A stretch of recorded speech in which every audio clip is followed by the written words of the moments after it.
The best comedy comes from truth and pain. When we can learn to look at life through a comedic lens, it changes everything. Because now I have just trained myself to go, okay, this frustrates me, this annoys me, how do I turn this into a joke? So instead of absorbing all of the heavy emotions of the natural things in life that, we get hit with on a day-to-day basis, if anything does upset me, I'm like, joke material. If it's a bad date, joke material. If something is totally unexpected and I was like, I didn't see that coming. Oh my gosh, that experience was horrible. It's like, ding, ding, ding. How do I turn that into a joke? So it's incredibly therapeutic. It's deeply, deeply empowering to just know that I have this forever comedic tool, because when something comes in, I write a joke about it, I balance out, and then I turn it into a source of joy, not just for me, but for so many other people.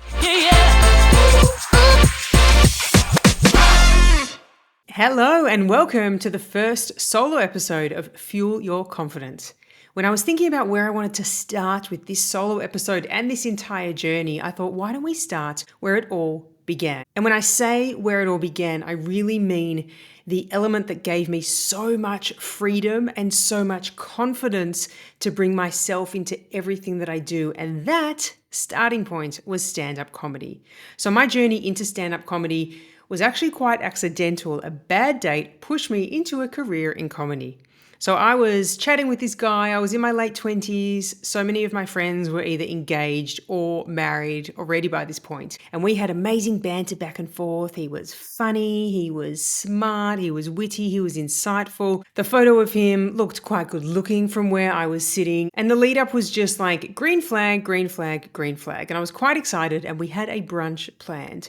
So I get to the cafe and then it's everything that you've heard in terms of lies on dating profiles. So I'm looking around and I can see someone waving at me, but this person does not in any way, shape or form reflect the person that I had met online. This guy looked 10 years older at least, if not even 12 or 15. And I'm like, oh my gosh, that must be him. And I get a message saying, I can see you. So I sit down and not only did we not get along well, but we ended up fighting. So he comes totally hungover. He's slurring his words. He's not making any sense. And as I said, we were fighting and we were arguing. And by the end, I left that brunch going, oh my gosh, I am going to be alone. I'm going to be a single cat lady for the rest of my life. What do I do? And I was so shell-shocked by that experience that I didn't know what to do. So I just rang one of my best friends and I just relayed the conversation. And all I could do was, because this guy was slurring so much from being hungover, was imitate him. So in that conversation, I imitated his slurs and I imitated his slurs more and more. And by the end of the conversation, my friend was laughing, I was laughing, and I was like, hang on a second, I feel better. Then I called another friend and I added in extra exaggeration and extra enthusiasm. And by the end, we were both crying, like hysterical fits of laughter. And in that moment, I realized comedy is therapeutic and it's so much cheaper than therapy. And so that was my catalyst in, and I just went head over heels. I fell head over heels in love, and I started to listen to audiobooks. I started to read comedy books. I did comedy workshops. I just immersed myself in the world of humor. And what's really interesting is that when you look at comedy from the outside, like I used to do, I used to look at someone like Jerry Seinfeld and go, how does he do this? It was such a mystery as to how he could write this joke and how we could land in a certain direction, which is different to where we think we're actually going at the start of the joke. But I realized that comedy is actually made up of so many humor principles, and there are methods and there are theories and there are rules that we can actually learn, which means that the art of writing comedy itself is actually really easy to get your head around. And I just fell in love because I was already creative. I was already writing a lot. I was a journalist before I started comedy. I was a music journalist and a journalist at a newspaper. So I started to use comedy as a therapeutic tool. And every time anything annoyed me or frustrated me or aggravated me or irritated me, I just turned it into a punchline. And it was therapeutic beyond measure. My first ever 5-minute set was actually here in Melbourne, surrounded by friends and family. I had done a stand-up comedy workshop that culminated in a final evening of getting up and doing your first 5 minutes. And it was the perfect platform if anyone does want to start comedy. There's so many cool workshops that you can do locally where if you do your first 5 minutes surrounded by friendly faces, it's such a better experience than maybe going to a club where you have no idea what you're going to get. And a lot of people actually ask me, weren't you scared? Like, weren't you terrified in the lead up? And one thing with me in terms of creativity, in terms of courage, in terms of confidence, is that I don't think about the fear I'm going to feel in the moment beforehand. All I do is focus on how much I love the journey, and I loved writing, and I loved the creativity, and I loved getting my head around the theory of a premise and a punch. And that was so exciting to me that I didn't for 1 second stop to think, oh my gosh, how am I actually going to do this first 5 minutes, until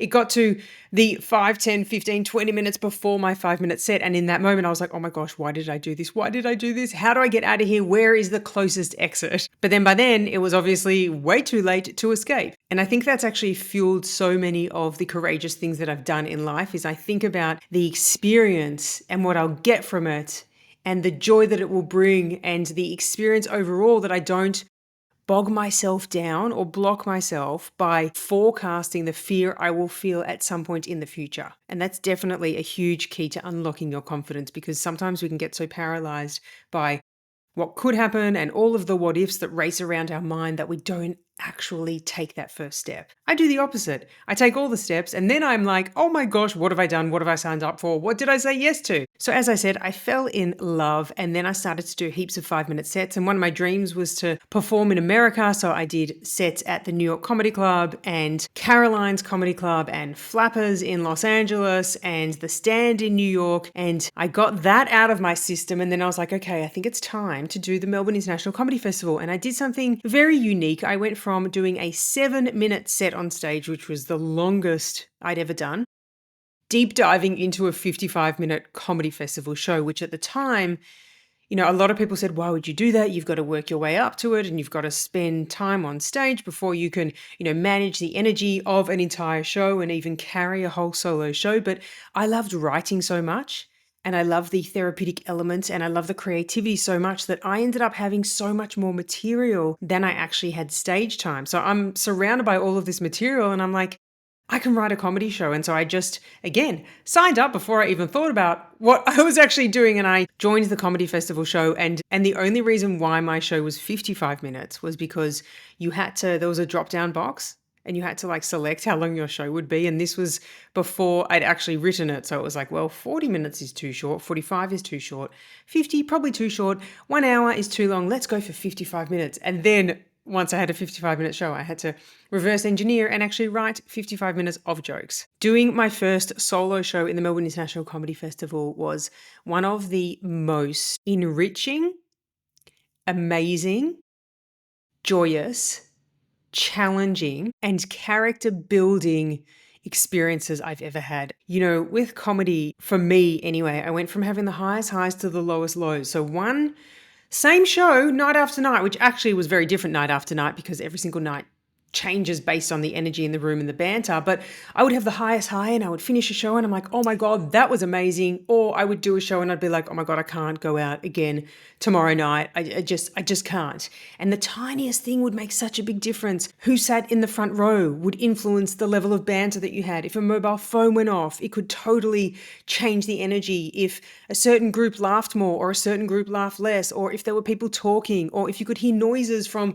another room nearby, all of these tiny elements that we don't even think about have such a huge impact. And I remember there was one night where I called one of my comedian friends in America, and I was like, oh my God, I cannot get up there and do it tomorrow night. Tonight was just shocker. Mind you, the audience loved it. It's just, I was my harshest critic. And she was like, this is just part of it. We've got high highs and low lows, and that is the journey. So it was such a pivotal experience to go through in terms of setting me up for anything that now comes my way when I am speaking, when I'm emceeing, when I'm doing corporate comedy, or even magic and mentalism, because I have had every single experience that you could possibly imagine. When we go to a comedy club, we have such high expectations, and we don't often think about this unless I think you've been on the side of being a comedian and then also being an audience member. Because, if we go and see a speaker and it's at a corporate event and we think they might be funny, if they make us laugh, we are so happy that we're not going to have a boring session, that we're just like, oh my gosh, I love you. Heart opens, we relax, we know we're going to have a good time. When we go to a comedy show, we have the highest expectations. It's either like, you are so funny, I love you, or you are absolutely terrible. I never want to see you again. That was shocking. We're never in the gray area in between. We're never like, oh yeah, there were 3 great jokes. The rest was okay.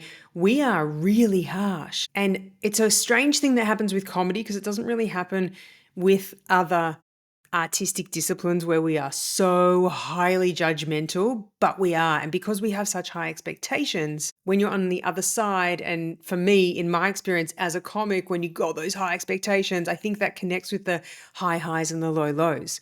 The benefit is that every single thing you could imagine was thrown my way, and I built such resilience. Hecklers, done, 1,000 times over. I had every heckle you could imagine. I even included a section for hecklers in my first comedy festival show because I was so scared about getting heckled that I was like, oh my gosh, what do I do? Everyone's just saying, you'll get heckled, you'll get heckled, you'll get heckled. So I actually went online and I searched for, at that point, Google, we didn't have ChatGPT. So I searched for most common hecklers, best responses. So I had a printout. It was so genius. I had a printout of the most common things that I could get heckled on and then the best responses. So I literally stopped my show in the middle and said, this is my first comedy festival show. Everyone that I've told that I was doing a whole season said, I'm going to heckle you, I'm going to heckle you. And it turned it into this scary thing. So I am ready. Give me what you've got. And I would have this bracket for 5 or 10 minutes and people would throw their heckles at me. And I always had the best responses. And it ended up being like the best part of the show because it was spontaneous, but it was also so well planned that it was just this magical bounce back between me and the audience. And one of the ones that I remember that was just so funny is I was like, okay, stop the show. Who's going to get me? What do you got? Give me your best heckle. And someone yelled out, you suck. I looked down my list. And I found it and I was like, oh yes, and you swallow. Snap. It was so much fun. Back to what I was saying.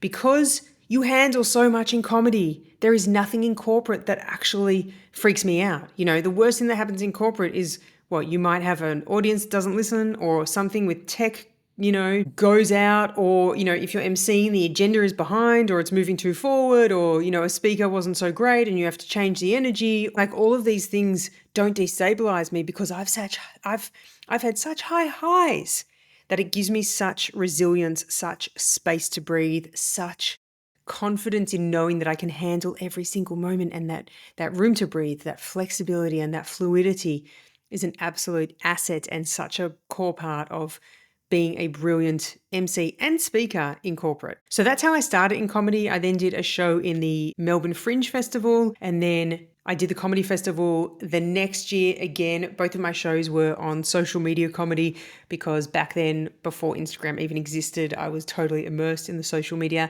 landscape. My first show was called Social Media, the Epidemic, which was all about my addiction to social media, the enforced detox I took, and the lessons that I learned. And my second show was called Like Me, Love Me, Retweet Me, which is all about the vanity aspect of what we put out versus what really goes on behind the scenes, which, sidebar, really scary that, you know, more than 11 years later, neither of those issues have gotten any better. In fact, they've gotten worse and worse and worse. So let's just say I was totally ahead of my time doing social media comedy back before Instagram even existed. Thank you. So comedy was instrumental in helping me build so much confidence and knowing that I can handle any situation that comes my way. I have no idea what I'm about to experience, but I know I can handle it. So if any part of you, a tiny, tiny part of you, is thinking, oh, I would love to do comedy, or yes, I'm funny, or I'm an amazing storyteller, please do follow it up, because doing your first 5 minutes, going through the process of learning how to write comedy, going through the process of finding what frustrates you and turning that into comedy pieces is the most amazing character building experience you can possibly have. Even if you don't want to end up on stage, the experience alone is going to give you so much enrichment, so much joy, so much fulfillment. And it's going to throw you so far out of your comfort zone. You are going to discover a brand new part of yourself and a brand new part of what you're capable of that you might not even know. In fact, I would say you don't even know exists yet. Also, comedy is super therapeutic. The best comedy comes from truth and pain. So many comedians and comedic teachers will actually teach you that. So when we can learn to look at life through a comedic lens, it changes everything. Because now I have just trained myself to go, okay, this frustrates me, this annoys me. How do I turn this into a joke? So instead of absorbing all of the heavy emotions of the natural things in life that, you know, we get hit with on a day-to-day basis, if anything does upset me, I'm like, joke material. If it's a bad date, joke material. If something is totally unexpected and I was like, I didn't see that coming. Oh my gosh, that experience was horrible. It's like, ding, ding, ding. How do I turn that into a joke? Because we laugh because we connect with experiences that other people have had or other people are having. That's one reason. There's a lot of reasons why we laugh. But the best comedy that I've seen is because there is a comedian talking about an experience that I have had that I can relate to, and I can see myself in their experience either from their view or the view of the other person on the other side of what they're writing the joke about or creating the joke about or sharing the joke about or talking about. So it's incredibly therapeutic. It's deeply, deeply empowering to just know that, I have this forever comedic tool in me at my disposal to use in any moment where my emotions can be challenged. No one really talks about this, but it's actually such a cool way to always have emotional regulation, to stay grounded, to stay balanced. Because part of the reason that we stress out, we burn out, we get out of control is that we can't actually handle our emotions. So to have this tool of comedy, this amazing comedic principles, writing ability, the ability to actually get up and share your jokes with others is such a big part of emotional regulation, because when something comes in, I write a joke about it, I balance out, and then I turn it into a source of joy, not just for me, but for so many other people. And if you do think, oh, there's no way that I could ever be funny, one of my earliest comedy teachers, her name was Judy Carter, she said, everyone has their first 5 minutes in them. So I totally believe and endorse what she said, that we all do have our first 5 minutes in us. And a really good way to start to explore that is to ask yourself, what annoys you? What frustrates you? What irritates you? As I said, best comedy comes from truth and pain. What don't you like? What situations would you love to change? Where do you believe there is injustice? And on and on and on. Just the process of actually answering these questions literally gets all of these things that annoy you out of your body, out of your energy field, onto a piece of paper, which already means that that step alone is therapeutic, because all of the things that frustrate you are on a piece of paper, ready to be turned into a joke. So I thought in sharing my comedic journey with you, I would look at 10 top lessons from stand-up comedy that we can either apply to confidence or a potential career in speaking. Number 1 is fail fast and recover even faster. When you bomb on stage, which is inevitable, by the way, bombing, if you don't know, means that you've completely just, the joke died, no one laughed, your gut is completely feels like it's hollowed out and you just want to hide inside and get a blanket and never see anyone again. That was a little bit dramatic, but sometimes it can feel like that. So when you bomb on stage, this teaches you such resilience because you have to keep going. There is nowhere to go. You can't exit stage left just because a joke didn't work. In fact, there's even more pressure to try to find some levity and bring some sort of joy to the audience. So you learn that even though you think you want to die, if a joke bombs, failure isn't, in fact, fatal.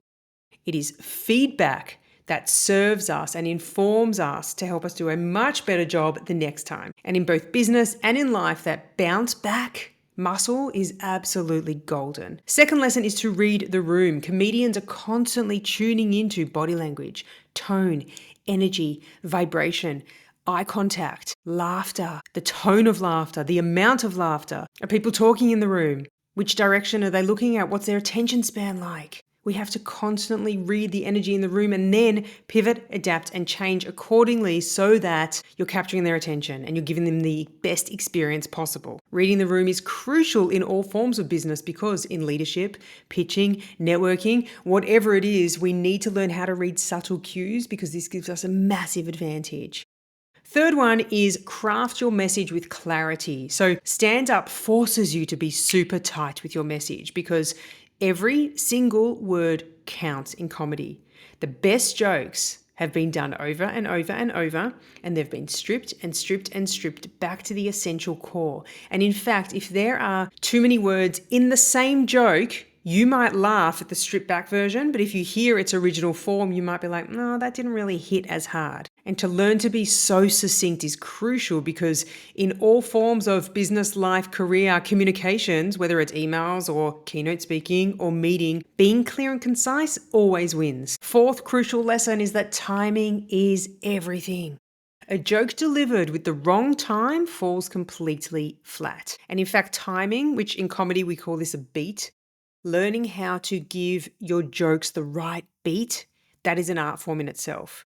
which changes if you're 2 years in, 5 years in, 10 years in, 20 years in. The same joke delivered by a comedian at the start of their career could be completely different to the one delivered 10 years after, purely because they've just learned the art of pausing. And in fact, a comedian can actually guide and steer the laughs based on the beats they actually give. So a comedian might give the first rendition of a joke, and then they might have a tag, which is like a follow-on to a joke. And then they might just pause. And just by pausing and having a facial reaction, that is a cue, that is a subconscious cue for the audience to go, oh, it's another space to laugh. I'm being invited to laugh again. Let's get another laugh here. So when you do go and see stand-up comedy, do observe the beats, the pausing, and how much of the laughter is actually guided by the comedian's mastery of timing and pacing. And the reason this is important in business is because a sales pitch, an idea, a tough conversation, all of it can fall completely flat if we don't master timing.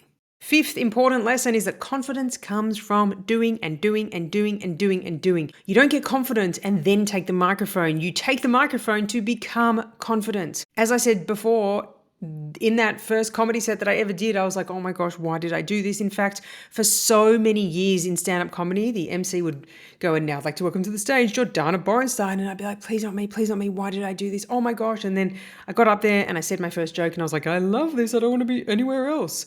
So we all have this inner voice that can work for us or against us. And it usually works against us until we've had an experience where we've gone, hang on a second, I actually got through that. Oh my gosh, that means I can do it again. And then once we've broken through our seal, we've realized that, hang on a second, I can do this again and again and again until we break through our own threshold of fear. And then another fear comes along and we're like, we look back at the first one and we're like, why was I even afraid? So the same applies to all high stake moments that we have in life. Confidence comes from doing, and taking action.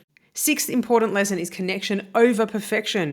Audiences don't need perfect delivery. And in fact, they want authenticity. They want rawness. They want you to be real. They want to connect with the person that you are beyond the Instagram filter and the glossy image. And the same goes for the workplace. We develop relationships that are authentic. In fact, we have the biggest BS radars right now in 2025 than we've ever had in our entire lifetime. So if someone is not authentic and they're going for that perfect, we can sniff it a mile away and we don't actually trust it. If someone makes a mistake, we understand them, we connect with them. And perfectionism is like a trap because I'm a recovering perfectionist. I used to be a perfectionist.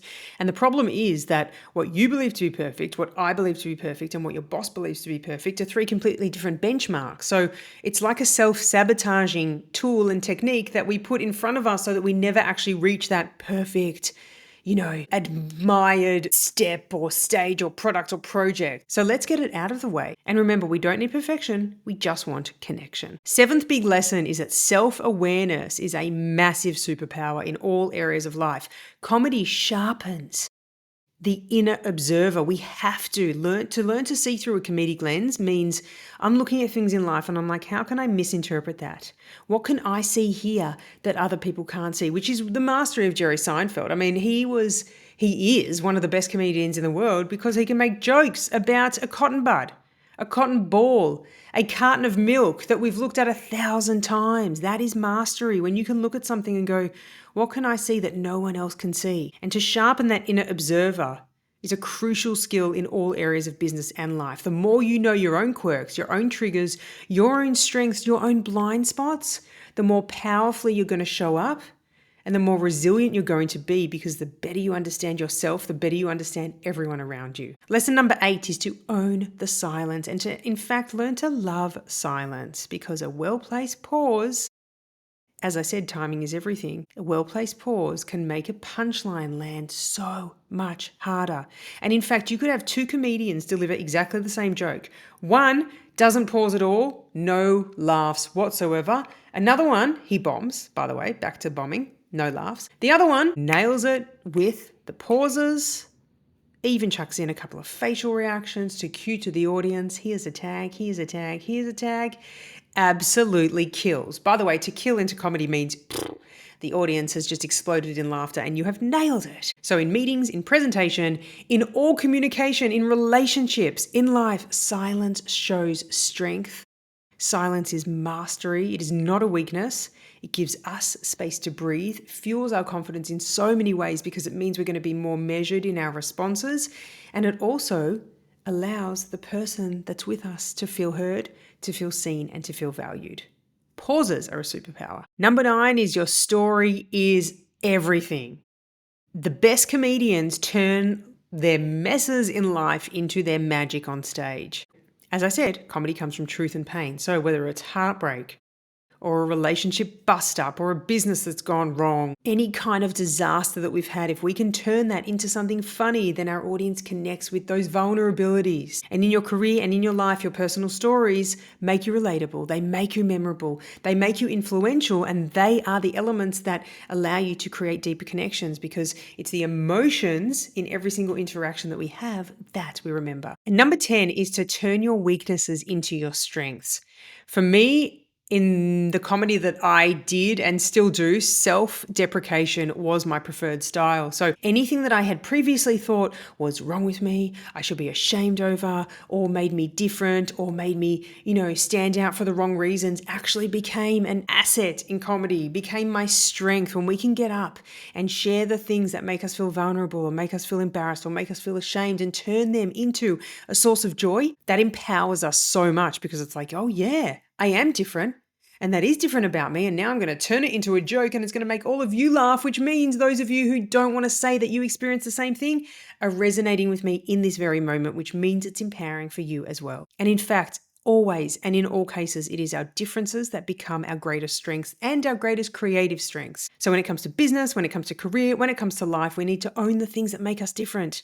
Because if everyone's the same, it's really boring. And in order to be truly confident, we actually need to own who we are and what makes us different. Especially if we're delivering a message, I need to know that I am the best person to be delivering this. Or if you're trying to pitch me on something, I want to know what makes you different. What skills and experiences do you have that you actually bring into this? For some reason in 2025, we have this thing, this mindset, this idea that, don't shine too bright. It means you're egotistical or, obviously tall poppy syndrome. The moment someone becomes successful, we like to shut them down. But I believe we need to own our strengths. We need to own what makes us amazing. We need to own what makes us different. We need to own all of the things that set us apart from others because in creativity, in confidence, in life, when we own who we are, that is so attractive. That is power. That is empowering, and that is true influence. And one more. Lesson 11 is get ready to make mistakes. So something that comedy taught me big time is that something's going to go wrong. In fact, multiple things might go wrong. So now my mindset, whenever it comes to speaking experiences or a meeting, is I always have in the back of my mind, something is going to go wrong. Whether it's a mistake that I'm going to make or, a tech mishap that's going to happen, something's going to happen. That's not part of the ideal plan. Don't freak out, expect it, and then when it does happen, I'm like, okay, cool, that was it, now we can move on. You see, when we want things to be perfect and we're so focused on them moving in a certain way that we want, we get so fixed on that outcome, and then if one thing disrupts that, that creates resistance in us, and then we just get super tight and rigid and angry and stressed. So if instead you know that something's not going to go right. You don't know what it is, but you are ready and you're expecting it. It means when something unexpected does happen, game on. It comes in, you relax into it, it passes, and then it's smooth sailing from then on. And that brings us to the end of my first solo episode. I will definitely do another episode on comedy because as you can see, I get very, very, very, very, very excited about all of the lessons that I've learned, and I've probably only mentioned a fraction of them today. And I know as soon as I stop recording this, I'm going to be flooded with another 20, 30, 40 lessons that I wish I would have included, but I will definitely do another episode soon.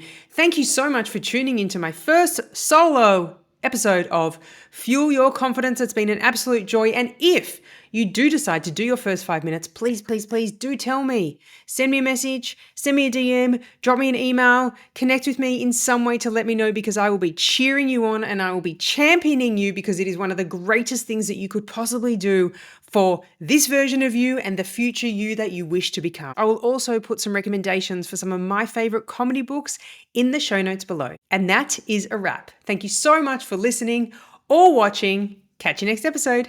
Yeah, yeah.